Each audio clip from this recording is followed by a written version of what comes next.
Sa tinuod lang, dili gyud sa iyon mahimong content creator. Kailangan planado daan ang og pahimutang imong content aron maka-engage kag tarong.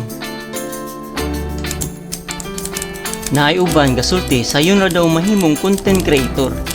Sultian ta mo, nindot mahimong content creator kay hawak nimo ang oras pero ang return of investment dili sayon makuha.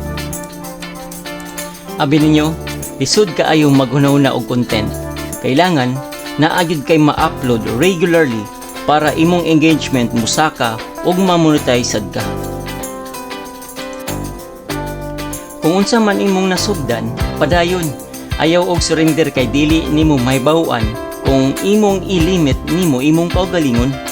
Ayaw ka discourage. Natural ra gyud na. Walay lami ang istorya kung dili ka kaagi og kalisod.